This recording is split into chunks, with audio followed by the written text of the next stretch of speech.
สวัสดีเพื่อนๆทุกคนด้วยนะครับวันนี้อยู่กับผมต๊อดคุงชาแนลเหมือนเดิมมาตามที่สัญญาไปแล้วนะว่าจะมารีวิวเจ้ามิวกับอะไรนะเนี่ยตัวนี้ตัวนี้พลังมันอย่างน้อยผมเลยไม่เอาลงครับเอามิวลงแล้วมิว10,000 กว่านี่ไปวิวัฒน์มาแล้วนี่ด้วยครับก็จะพยายามอัปเกรดไปเรื่อยๆนะ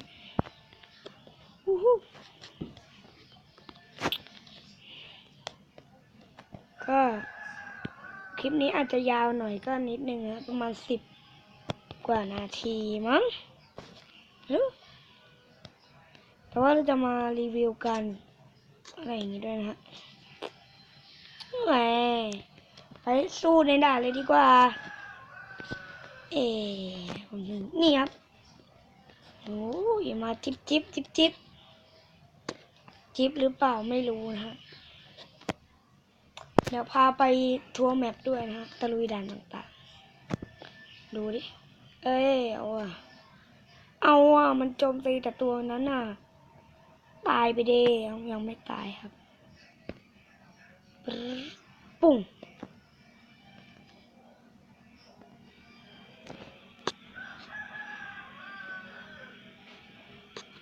ชัดเจนยัดยา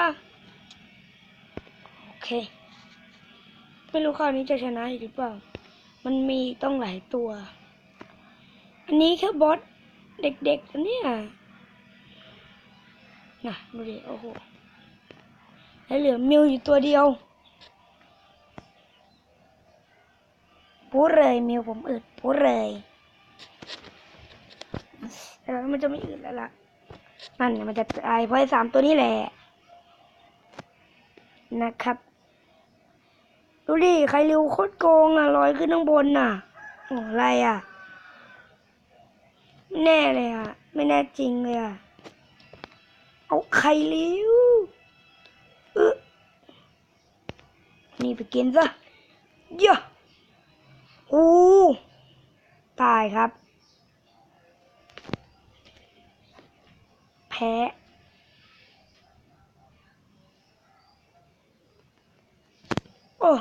แพ้ชัวไม่มีมั่วดูดิ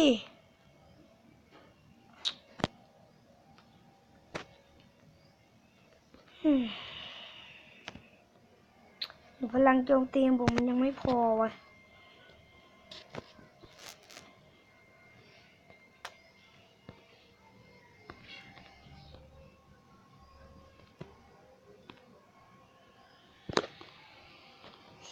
แล้วกัน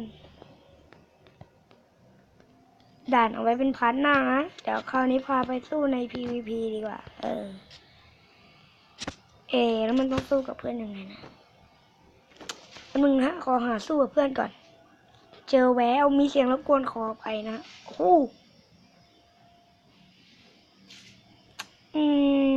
เอานี้แล้วกันเขาทายเดย์มาเก็บเพชรนะไม่แน่มาเก็บเพชรนะครับไม่แน่ผมก็อาจจะมารีวิวตอนเปิดกาชาด้วยลืมเปลี่ยนเดี๋ยวผมลืมเปลี่ยนนะอะไรทำมาอย่างกัน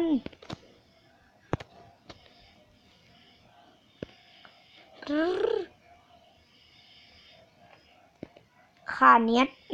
ชนะไว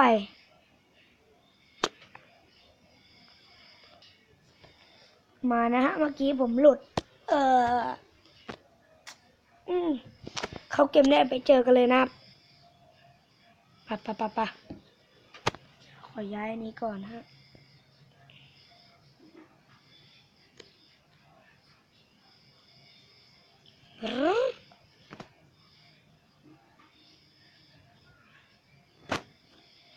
เขาสาดแล้วเดี๋ยวเราไปเห็นตา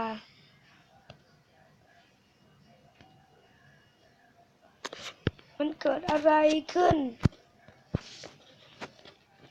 เข้าไปดูเนี่ยโอเคเราก็จะกดบวกเยี่ยม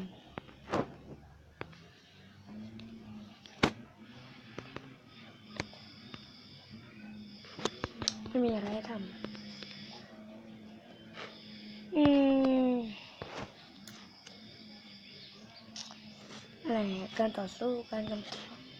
เมื่อกี้หลุดเดี๋ยว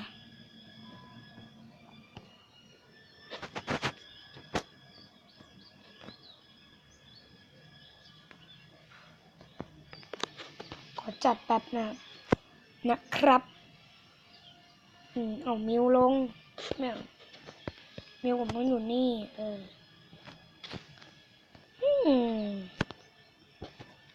อ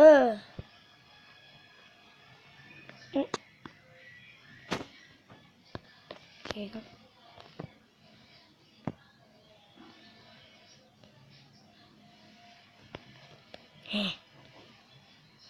ผมเก็บชิปอยู่นะครับมีอะไรสักผมบูชานะ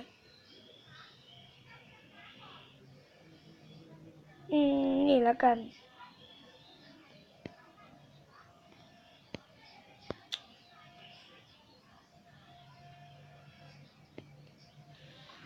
รุย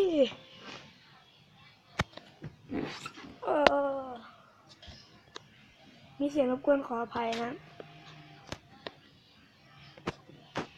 นะว้าวอ่อนยังกระจอกเฮ้ยโอ้โหเขาอึดเหมือนกันนะครับสวยไปเดี๋ยวคนดูเขาจะหาว่าเร็วปิ้วเฮ้ย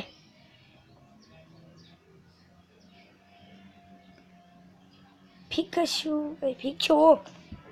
บ้าพิกาชูอะไรเรา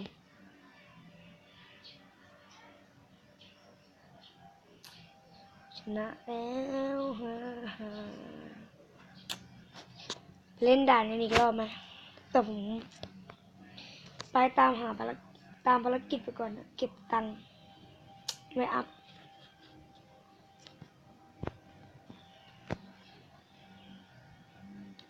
ทำภารกิจอันนี้เสร็จเดี๋ยวผมจะพาไปดูเขตจับโปเกมอนนะ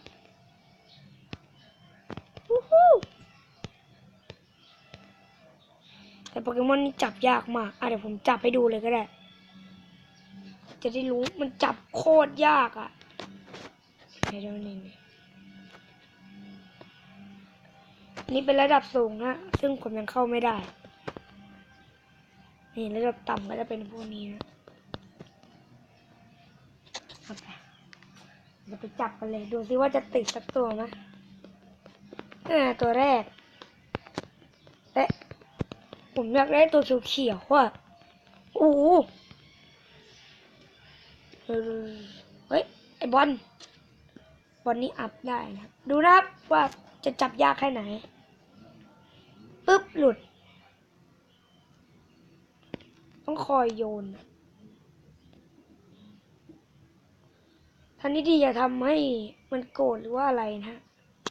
เนี่ยถ้าเกิดปลาไอเนี่ยลงไปมันจะโกรธขึ้นนะครับ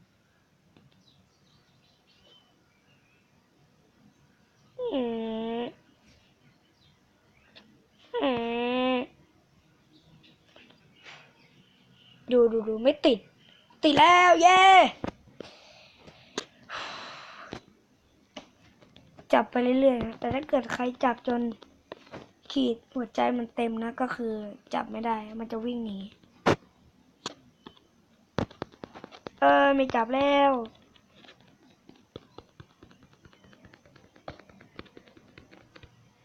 ผมอยากได้คือไอตัวตะกั่วแตนเขียวนี่ไอตัวนี้นี่เอาเพื่อนๆดูนะว่าจะติดไหมโอ้โหโยนไปเด้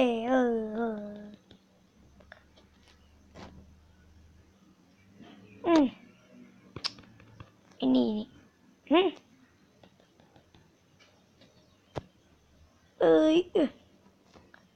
ติดสักทีสิเว้ย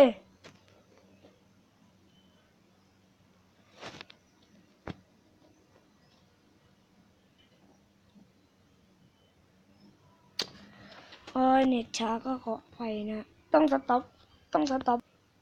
ก็หลุดอ่ะดูดิแล้วหนีแล้วด้วยหน้า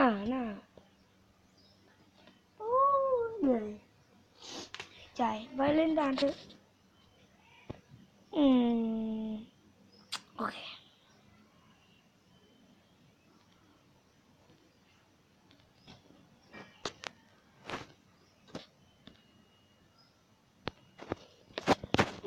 ด่านมีเยอะนะจะตะลุยไปเก็บตัวไปเรื่อยๆนะครับนี่ตัวเฟี้ยวๆถ้าเกิดยังเล่นไปเรื่อยๆนะไม่ผ่านตรงนี้ตลอดเลยนะจ๊ะ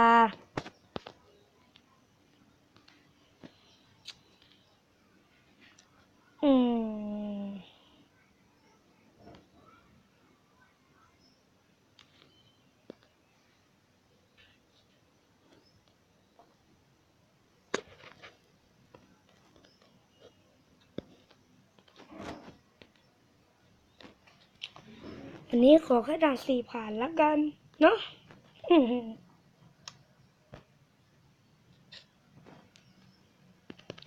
ดูดิ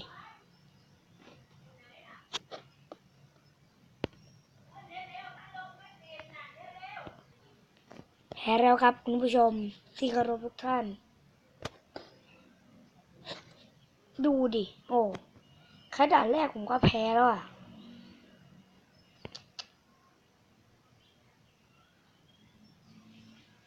ไปดูไอ้นี่มันเปิดก่อนเลยน่ะแค่นี้เปิดผมก็ตายแล้วดูมันโกงมากอะลอยสูงอะลงเลย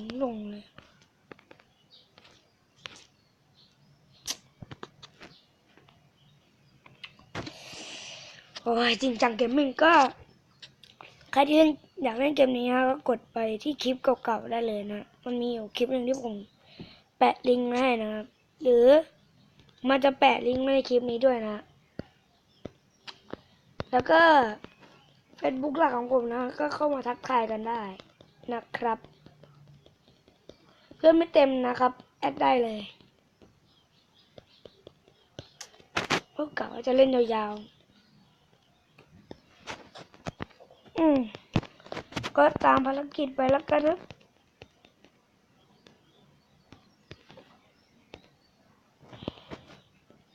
ผมเร็ว20แล้ว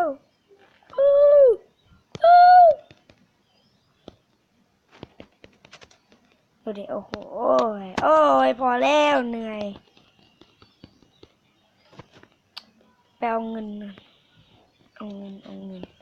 เร็ว21แล้วจ้าการประมูลต้องประมูลตัว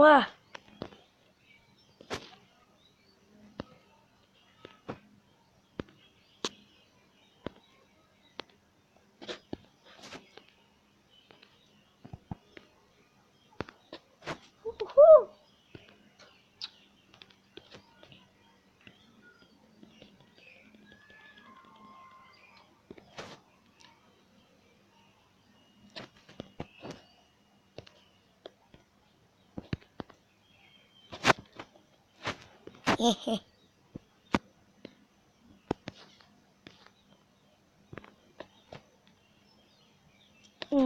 งานประมูล